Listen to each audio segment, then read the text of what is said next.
Amados irmãos e irmãs, paz e bem. Sexta-feira, dia 4 de março, primeira sexta-feira do mês. A minha saudação especial a todo o apostolado da oração, a todos os devotos do coração de Jesus. Coração de Jesus que tanto nos amais, fazei que eu vos ame cada vez mais. Muito bem, o evangelho para hoje é Mateus capítulo 9, versículos de 14 a 15. Naquele tempo, os discípulos de João aproximaram-se de Jesus e perguntaram: por que razão nós e os fariseus praticamos jejuns, mas os teus discípulos não? Disse-lhe Jesus: por acaso os amigos do noivo podem estar de luto enquanto o noivo está com eles? Dias virão em que o noivo será tirado do meio deles. Então, sim, eles jejuarão. Palavra da salvação, glória a vós, Senhor. Peço a você que nos acompanha neste canal e que gosta do nosso conteúdo, divulgue o nosso conteúdo. Normalmente nós fazemos sempre um comentário do Evangelho a partir dos padres da igreja, dos santos padres, da patrística, dos monges do deserto. E me inspiro também nos grandes clássicos da literatura cristã antiga. Então você possa nos ajudar divulgando e compartilhando estes vídeos. O Evangelho de hoje está justamente dentro do tema da quaresma. Nós estamos num tempo de jejum, de abstinência, não é? E a palavra jejuar, o que significa jejuar? Aliás, há uma pergunta aqui muito profunda: por que jejuar? Por que razão? Pergunta os discípulos de João: por que razão nós e os fariseus praticamos jejum, mas os teus discípulos não? A grande pergunta do porquê, o grande porquê, né? Por que fazer as coisas? Ou quais as motivações que estão por trás daquilo que nós fazemos? É muito importante entender e navegar neste mundo das motivações. Se você não tem uma motivação, uma força motriz que lhe move, você não vai longe. Então, qual é a sua motivação para jejuar? Jejuar ou abster-se de alguma coisa. Por quê? Primeiro, a motivação não pode ser errada. Eu não posso jejuar, por exemplo, para me sentir melhor do que os outros. Eu jejuo, fulano não jejua. Eu faço um jejum mais pesado. Tinha um certo monge que tinha a fama de ser o monge jejuador, que jejuava dias e dias e dias. E aí um outro monge muito santo foi conhecê-lo.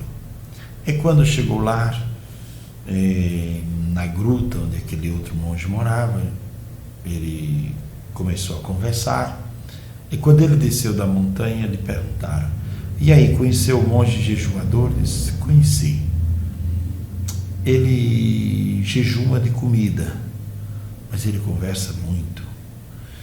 Então, no sentido de dizer que jejum não é só, vamos dizer assim, educar a sua boca para comer menos, educar o corpo para comer menos, educar para comer melhor, e educar também para que não saia de dentro de você coisas nocivas, perniciosas, então coisas que possam, digamos assim, destruir a vida de alguém. Jejuar não para ser melhor, não para sentir-se espelho para ninguém, e também não jejuar com o intuito de se punir. Eu vou me jejuar para me punir por algum pecado. Jejum não é punição.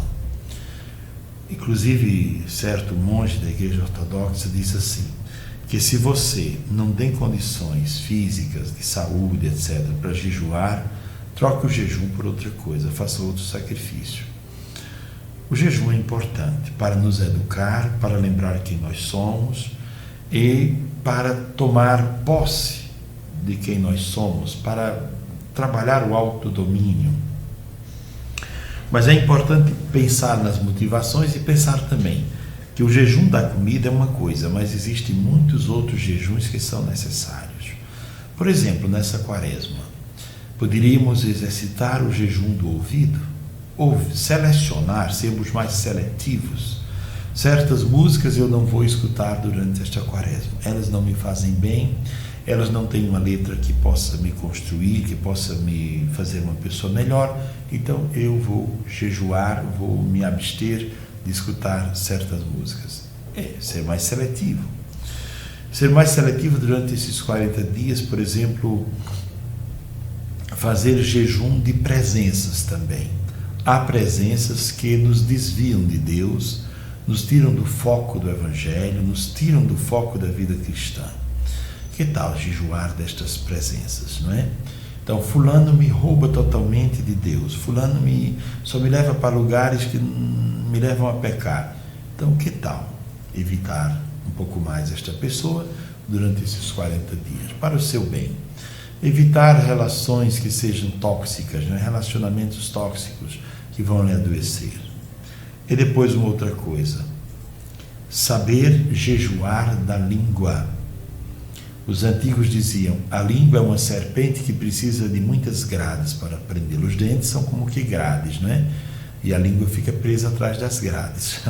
É como se fosse uma serpente perigosa que precisa estar presa para não danificar a vida do próximo.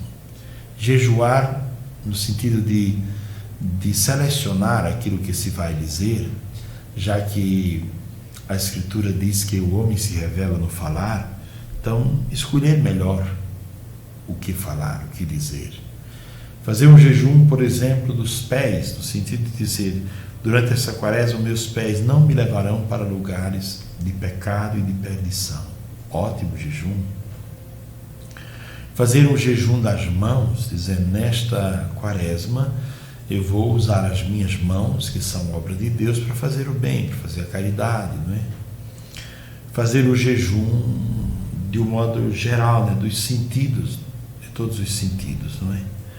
Pois bem, Jesus então diz, por acaso os amigos do noivo podem jejuar ou podem estar de luto enquanto o noivo está com eles, dias virão em que o noivo será tirado do meio deles, então sim eles jejuarão.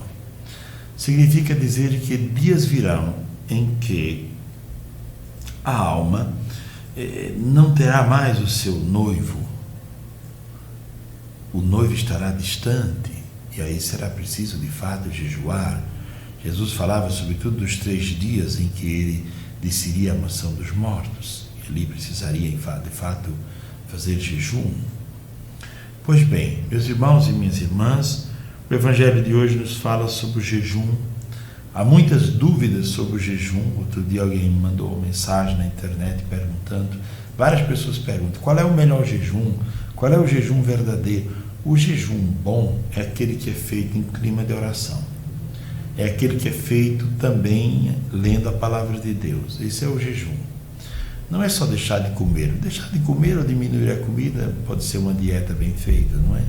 Pode ser um remédio para diminuir uns quilinhos, será importante também, mas não tem valor espiritual.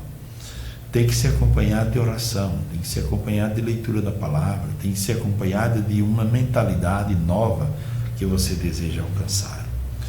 Portanto, Senhor, dai-nos a graça de um coração mais seletivo nesses 40 dias de quaresma. Se tem alguém que, quando lhe encontra, fala muito da vida alheia e lhe envenena contra os outros, evite essa pessoa. Se tem algum lugar que você vai, que você sabe que lhe rouba da presença de Deus, evite esse lugar. Também evitar coisas, evitar ambientes, também é uma espécie de jejum, é uma espécie de abstinência. Desejando a todos um ótimo dia, uma ótima primeira sexta-feira, abençoe-vos o Deus que é todo-poderoso, Pai, o Filho e o Espírito Santo. Amém.